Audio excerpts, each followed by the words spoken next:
जय हिंद, जय भारत। आप सभी का यूपीजीएस में स्वागत है। तो आज हम बात करेंगे कि क्लास 10 फिजिक्स, कल हमने बात किया था प्रतिरोधों का समायोजन, यानी प्रतिरोधों का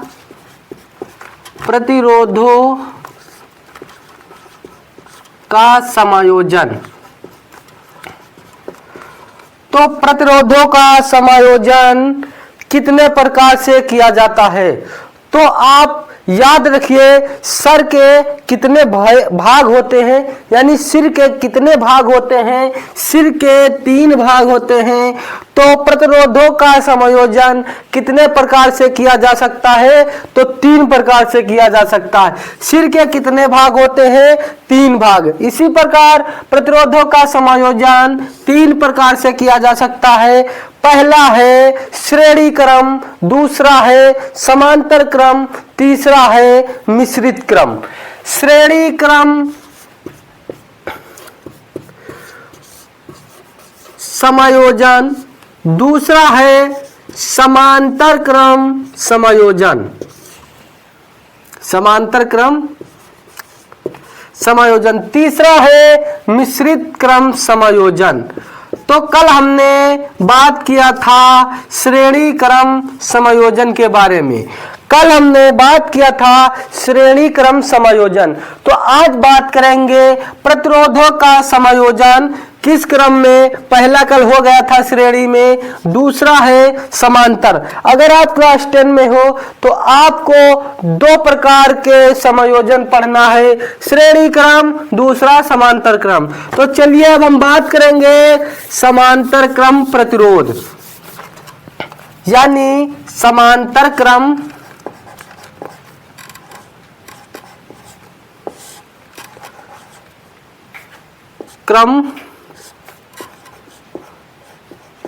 प्रतिरोधों का समायोजन।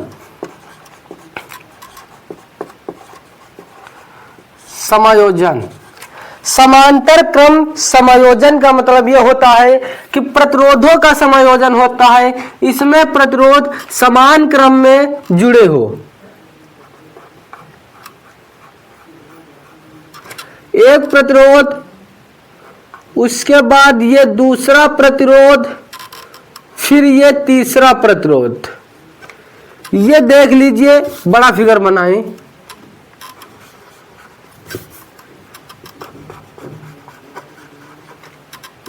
ये 3 प्रतिरोध है, ये 3 प्रतिरोध हैं। ये देखिए,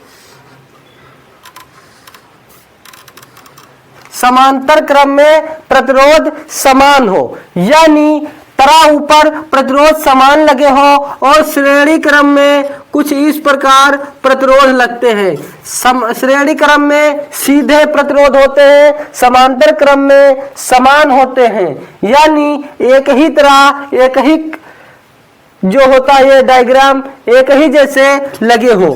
तो यहाँ पे हम बात करें श्रेणी क्रम प्रतिरोध की, तो बात हो गई थी कल। अब हम बात करेंगे समांतर क्रम प्रतिरोध, यानी समांतर क्रम प्रतिरोध।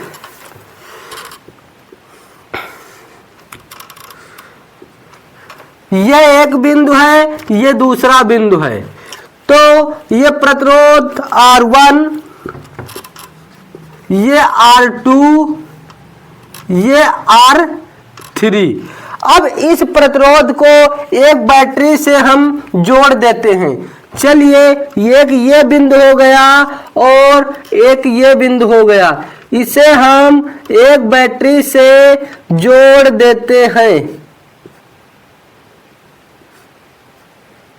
ये बैटरी है, इससे हम जोड़ देते हैं। आपको पता है प्लस माइनस, तो प्लस तरफ से धारा प्रवाहित होती है, धारा I जो है प्रवाहित होती है इस बिंदु पर, यानी इस बिंदु पर जाकर ये 3 भागों में बट जाएगी। ये धारा 1, धारा 2 और धारा 3 ये बढ़कर फिर यहाँ एक ही बिंदु पर यानी यहाँ से धारा I प्रवाहित होगी और यहाँ धारा I1 I2 I3 में बट जाएगी। उसके बाद ये प्रतिरोध से होकर फिर धारा यहाँ I हो जाएगी, क्योंकि यहाँ धारा बटना होता है। तो हम श्रेणी क्रम की बात करें, उसमें धारा समान बहती है और इसमें धारा समान नहीं बहती है। इसमें प्रत्येक प्रतिरोध का जो विभवांतर होता है वो जो होता है सेम होता है, यानी विभवांतर का मतलब होता है दो बिंदुओं के बीच के अंतर को विभवांतर कहते हैं। तो ये जो बिंदु है, ये देखिए जो बिंदु है, तो अगर यहाँ 3 प्रतिरोध है, तीनों प्रतिरोध का अगर हम विभवांतर निकालेंगे तो ये प्रतिरोध के बिंदु से निकालेंगे तो तीनों में प्रतिरोध समान होगा और धारा अलग अलग होगी। और श्रेणी क्रम की बात करें, उसमें धारा समान होगी और जो विभव है विभव बदला रहेगा, और इसमें विभव समान रहेगा यानी विभवांतर V समान रहेगा और धारा I1 I2 I3 हो जाएगा।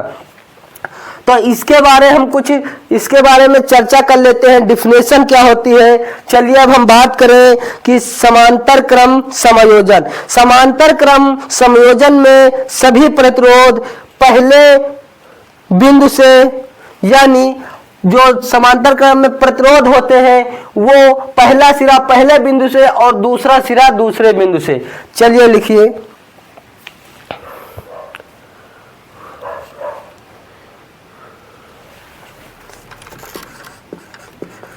समांतर क्रम में तीनों प्रतिरोध का पहला सिरा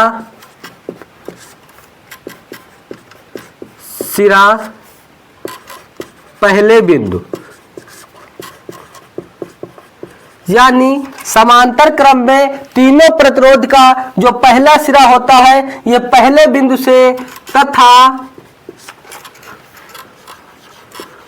दूसरा सिरा दूसरे बिंदु से जोड़ा जाता है।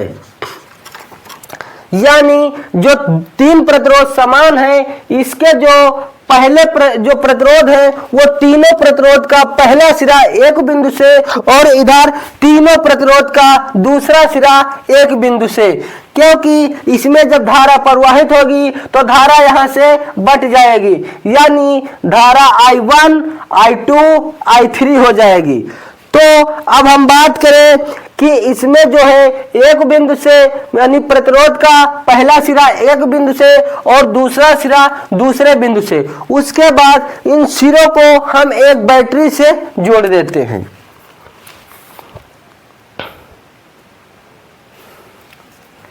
यानी उसके सिरों के बीच एक बैटरी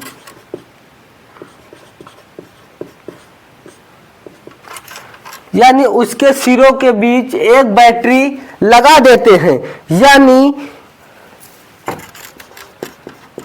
लगा देते हैं। ये जो बिंदु है इसके सिरों पर हम एक बैटरी लगा देते हैं। बैटरी में एक कुंजी लगी होती जिसे हम K से डिनोट करते हैं। तो बैटरी लगा देती है और समांतर क्रम में विभवांतर का मान समान होता है, यानी समांतर क्रम में समांतर क्रम प्रतिरोध में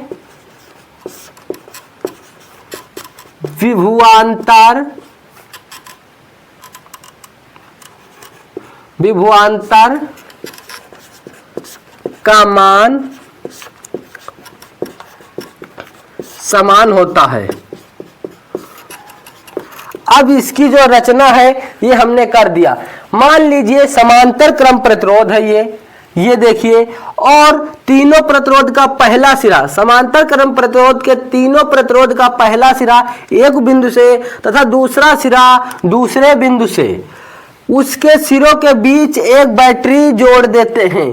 बैटरी ये हो गई। समांतर क्रम प्रतिरोधों में विभवांतर जो होता है, विभवांतर का मान हमेशा सेम होता है। विभवांतर निकालने के लिए प्रतिरोध के सिरों पर हम वोल्ट मीटर का प्रयोग करके विभवांतर माप सकते हैं। तो इसका जो मान आएगा वो समान होगा, जो यहाँ होगा मतलब यानी तीनों प्रतिरोध का जो यहाँ होगा वो भी यहाँ होगा, यानी इस प्रतिरोध का जितना होगा उतना इस प्रतिरोध का होगा और उतना ही इसी प्रतिरोध का होगा। तो इसको आप स्क्रीनशॉट ले लीजिए, क्योंकि ये कुछ लिखने वाली चीज नहीं है, सिर्फ समझने वाली है। इस डायग्राम का सिर्फ हम व्याख्या किया है, इसकी रचना किया है कि इस डायग्राम में क्या ये कह रहा है, हमें क्या करना है। ये डायग्राम क्या कह रहा है और हमें क्या करना है, इसके बारे में बात करें। ये डायग्राम कुछ नहीं कह रहा, ये कह रहा है मतलब समांतर क्रम समायोजन हो या श्रेणी क्रम समायोजन हो या प्रतिरोधों का कोई भी समायोजन हो, उसमें 2 से अधिक प्रतिरोध होना चाहिए। 3, 4, 6, 8, 10 जितने ले सकते हैं। हमने यहाँ 3 ले लिया। 3 लेने के बाद अगर श्रेणी क्रम में होगा तो उसमें धारा समान जाएगी, और अगर समांतर क्रम में है तो इसमें धारा बट जाएगी, I1, I2, I3 हो जाएगी। तो इसको आप स्क्रीनशॉट ले लीजिए। फिर हम बात करेंगे ओम के नियमानुसार। ओम के नियमानुसार ओम का नियम क्या है? V बराबर I इंटू आर। ओम का नियम क्या है? V बराबर I इंटू आर। समझ में आ गया बेटा? ओम के नियम के अनुसार ओम का नियम है V बराबर I इंटू आर। ओम का नियम क्या है? V बराबर I इंटू आर। ओम का नियम। अब यहां पे हम ओम के नियम से इसको सॉल्व करेंगे। तो ओम का नियम है V बराबर I इंटू आर, ओम। चलिए अब हम बात करेंगे जो प्रतिरोध R1 है, इसको मिटा ले। चलिए मिटाल देता हूं। अब हम यहां पे बात करेंगे ओम का नियम, ये देखिए लिख दिया हूं, V बराबर I इंटू आर। ओम ने कुछ इस प्रकार बताया था कि V बाई I बराबर R। चलिए ठीक बेटा, तो हम ओम के नियम को याद रखने के लिए V बराबर I R लिख सकते हैं। तो अब हम बात करेंगे प्रतिरोध 1, यानी प्रतिरोध 1 R1। तो प्रतिरोध R1 में बहने वाली धारा, वहां क्या था? वोल्ट, यानी विभव अलग अलग था, और यहां विभव सेम है, धारा अलग अलग है। तो वहां विभव ज्ञात करते थे, यहां धारा ज्ञात करना है, क्योंकि समायोजन का मतलब होता है ये 3 प्रतिरोध अलग अलग हैं। तो इसमें जो विभव होंगे वो क्या तुल्य प्रतिरोध के विभव के बराबर होंगे। यहां बात करें कि अगर एक प्रतिरोध लगा दिया जाए बड़ा सा, तो उसमें जो धारा बहेगी वो और ये तीनों प्रतिरोध की जो धारा है वो समान रहेगी। यहां पे यही बताने वाला हूं। तो अब बात करिए, ओम का नियम आपको समझ में आ गया है। चलिए अब हम बात करेंगे प्रतिरोध R1 में बहने वाली धारा, यानी प्रतिरोध R1 इसमें बहने वाली धारा। प्रतिरोध R1 में बहने वाली धारा, प्रतिरोध R1 में बहने वाली धारा, प्रतिरोध R1 में बहने वाली धारा। तो धारा क्या होगा? ओम का नियम क्या है? I बराबर, अगर ये सूत्र ही इस प्रकार है कुछ, तो हमें I निकालना है, यानी धारा निकालना है। तो I1 यहां पे बात करें, I1 बराबर क्या हो जाएगा? अब आप बताइए कि I1, अगर ओम का नियम V बराबर I इंटू आर या V बटे I बराबर R, तो हमको I ज्ञात करना है, तो यहाँ पे क्या हो जाएगा, अगर हम I ज्ञात करें तो V जो है क्या होगा, यहाँ पे I R जो है इसके बटे में आ जाएगा और I बराबर क्या हो जाएगा आपको पता है, तो R इसके बटे में आ जाएगा तो V बटे R1 हो जाएगा। चलिए इसी प्रकार प्रतिरोध R2 में बहने वाली धारा, तो यहां पे क्या हो जाएगा I2 बराबर V बाई R2। फिर तीसरा हो जाएगा प्रतिरोध R3 में बहने वाली धारा। यह सिर्फ समझना है, ज्यादा विशेष कठिन चीज नहीं है। तो I3 V बाई R3 यानी I1 I2 I3 I1 I2 I3 हो गया। इसको भी ब्लू से कर दें, I1 V बाई R2। समझ में आ गया। यहां क्या लिखा, प्रतिरोध R में बहने वाली धारा, प्रतिरोध R2 में बहने वाली धारा और प्रतिरोध R3 में बहने वाली धारा। तो इसको मैंने लिख लिया। अब हम बात क्या करें, प्रतिरोध R1 R2 R3 हो गया और कुल धारा क्या होगी, यानी मान लीजिए कुल धारा क्या होगी, कुल धारा I, कुल धारा क्या होगा I।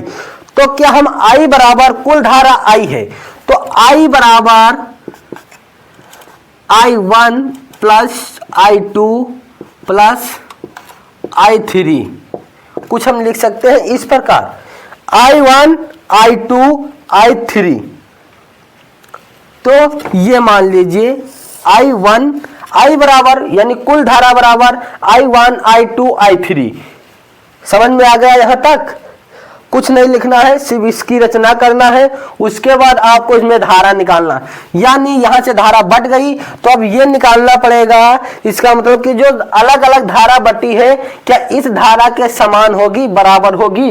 तो यहां पे क्या निकल रहा है, I बराबर I धारा मतलब I का मतलब धारा, I बराबर I1 I2 I3 बराबर आ रहा है ना।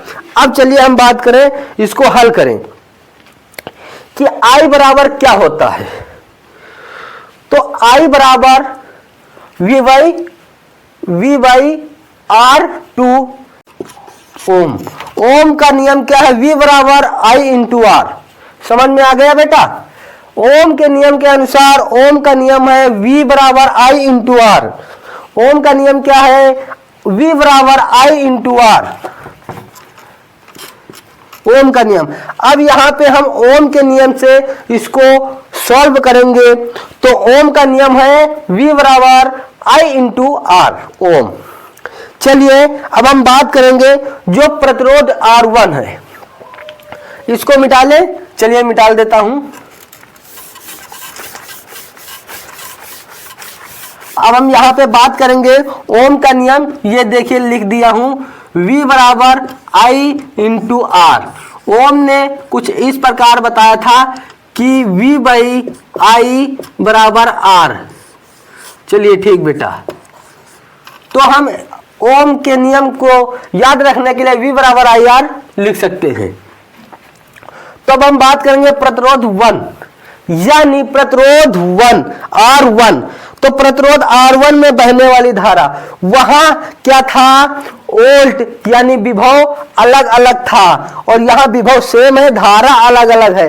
तो वहां विभव ज्ञात करते थे, यहाँ धारा ज्ञात करना है, क्योंकि समायोजन का मतलब होता है ये तीन प्रतिरोध अलग अलग हैं, तो इसमें जो विभव होंगे वो क्या तुल्य प्रतिरोध के विभव के बराबर होंगे। यहां बात करें कि अगर एक प्रतिरोध लगा दिया जाए बड़ा सा, तो उसमें जो धारा बहेगी वो और ये तीनों प्रतिरोध की जो धारा है वो समान रहेगी। यहां पे यही बताने वाला हूं। तो अब बात करिए, ओम का नियम आपको समझ में आ गया है। चलिए अब हम बात करेंगे प्रतिरोध R1 में बहने वाली धारा, यानी प्रतिरोध R1 इसमें बहने वाली धारा, प्रतिरोध R1 में बहने वाली धारा, प्रतिरोध R1 में बहने वाली धारा, प्रतिरोध R1 में बहने वाली धारा। तो धारा क्या होगा, ओम का नियम क्या है, I बराबर, अगर ये सूत्र ही इस प्रकार है कुछ, तो हमें I निकालना है, यानी धारा निकालना है। तो I1 यहां पे बात करें, I1 बराबर क्या हो जाएगा। अब आप बताइए कि I1, अगर ओम का नियम V बराबर I इंटू R या V बटे I बराबर R, तो हमको I ज्ञात करना है। तो यहाँ पे क्या हो जाएगा, अगर हम I ज्ञात करें तो V जो है क्या होगा, यहाँ पे I R जो है इसके बटे में आ जाएगा, और I बराबर क्या हो जाएगा आपको पता है, तो R इसके बटे में आ जाएगा, तो V बटे R1 हो जाएगा। चलिए इसी प्रकार प्रतिरोध R2 में बहने वाली धारा, तो यहां पे क्या हो जाएगा, I2 बराबर V बाई R2। फिर तीसरा हो जाएगा प्रतिरोध R3 में बहने वाली धारा, यह सिर्फ समझना है, ज्यादा विशेष कठिन चीज नहीं है। तो I3 V बाई R3, यानी I1 I2 I3, I1 I2 I3 हो गया। इसको भी ब्लू से कर दें, I1 V बाई R2।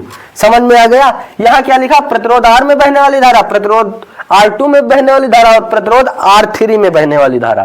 तो इसको मैंने लिख लिया। अब हम बात क्या करें, प्रतिरोध R1 R2 R3 हो गया, और कुल धारा क्या होगी, यानी मान लीजिए कुल धारा क्या होगी, कुल धारा I, कुल धारा क्या होगा I। तो क्या हम I बराबर, कुल धारा I है, तो I बराबर I1 plus I2 plus I3, कुछ हम लिख सकते हैं इस प्रकार, I1 I2 I3। तो ये मान लीजिए I1, I बराबर यानी कुल धारा बराबर I1 I2 I3। समझ में आ गया, यहां तक कुछ नहीं लिखना है, सिर्फ इसकी रचना करना है। उसके बाद आपको इसमें धारा निकालना, यानी यहां से धारा बट गई तो अब ये निकालना पड़ेगा, इसका मतलब कि जो अलग अलग धारा बटी है क्या इस धारा के समान होगी, बराबर होगी। तो यहाँ पे क्या निकल रहा है, I बराबर I धारा, मतलब I का मतलब धारा, I बराबर I1 I2 I3 बराबर आ रहा है ना। अब चलिए हम बात करें, इसको हल करें कि I बराबर क्या होता है। तो I बराबर V बाई R2, यानी R1 R2 R1। तो अब यहां पे हम क्या बात करें, ये I हो गई, I बराबर V by R1 plus V बराबर R2 प्लस V बराबर R3। समझ में आ गया। इसका मान हमने उठा के रख दिया, मान उठाकर रख दिया। फिर हम बात करें कि इसमें कॉमन क्या होगा। चलिए हम इधर बात कर रहे हैं, यहां पे यह समझ में आ गया। इसको समझाने के लिए अंडरलाइन किया है, लिखने की जगह अंडरलाइन नहीं करना है। तो यहां पे हम बात करें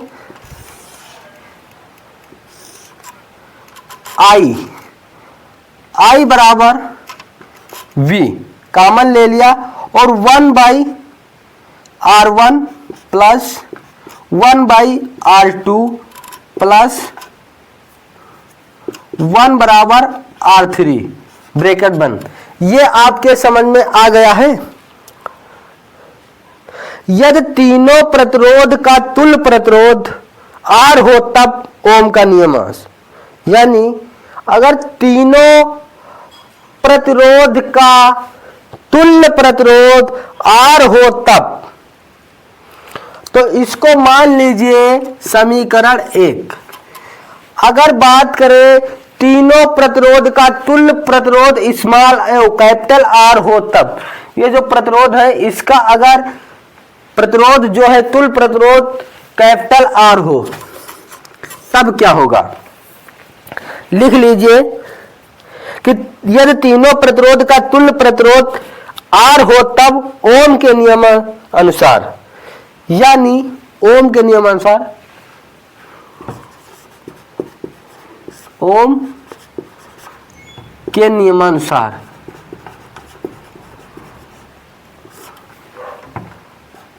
V बराबर I इंटू R, ये हो गया ओम के नियमानुसार। यानी जो इसका प्रतिरोध है तो इस प्रतिरोध का तुल्य प्रतिरोध।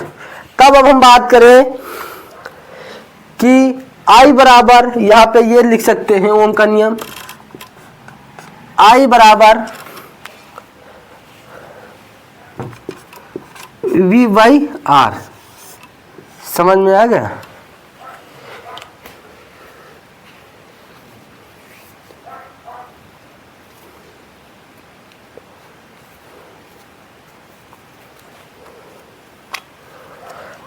अब आपको क्या करना है, अब आप यहां से ये यहां तक छाप लीजिए, लिख लीजिए, फिर हम बताता हूं, क्योंकि इसको मिटाना पड़ेगा।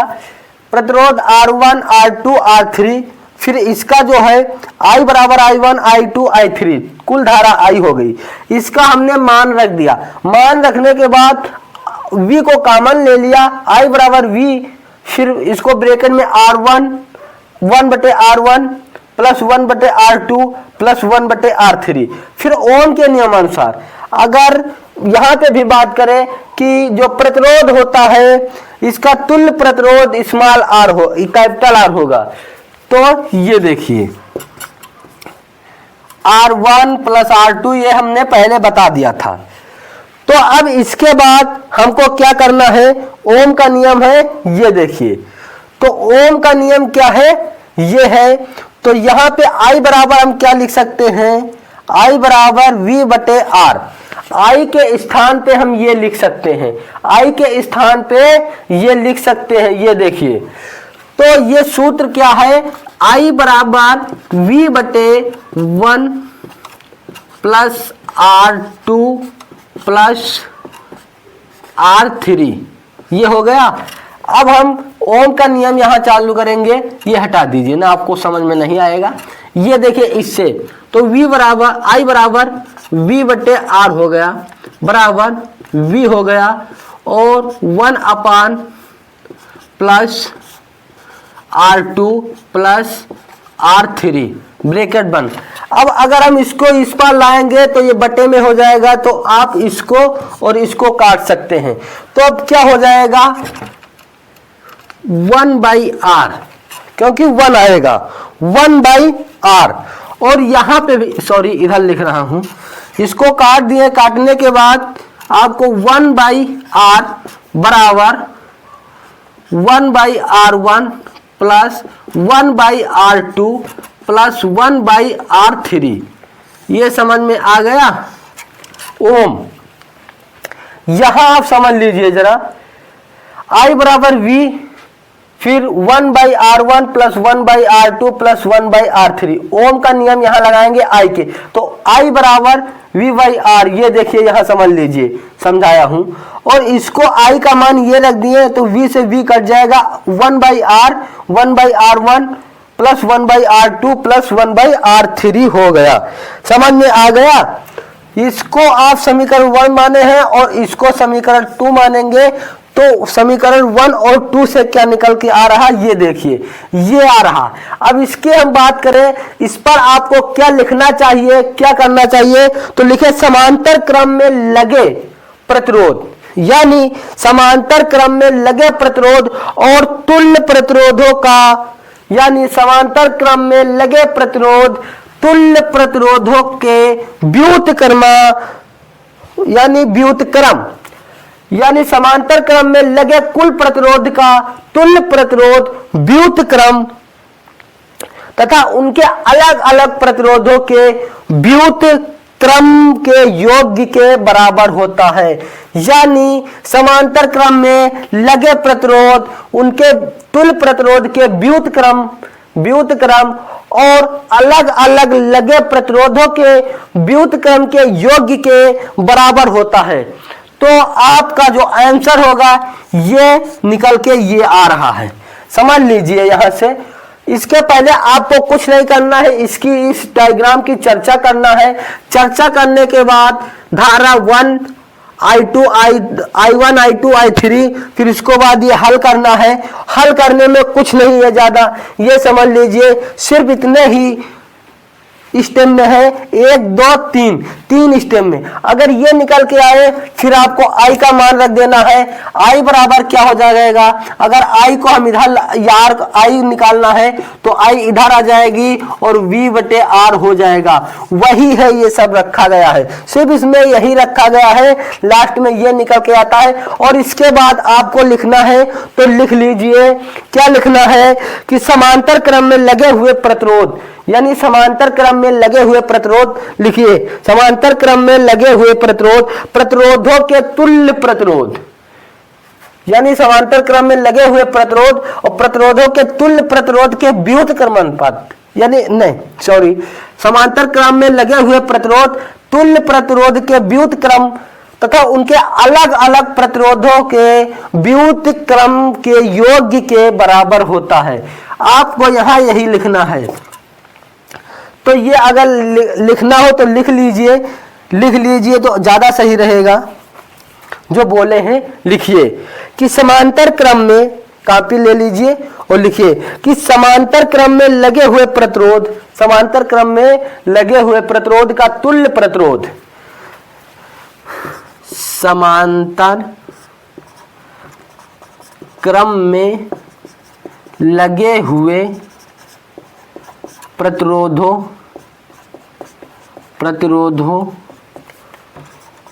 का तुल्य प्रतिरोध के व्युत्क्रम तथा उनके अलग अलग प्रतिरोधों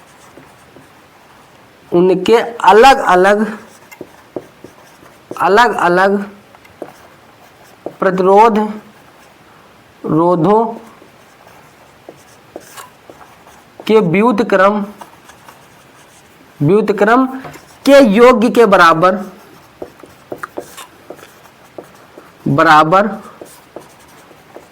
होता है।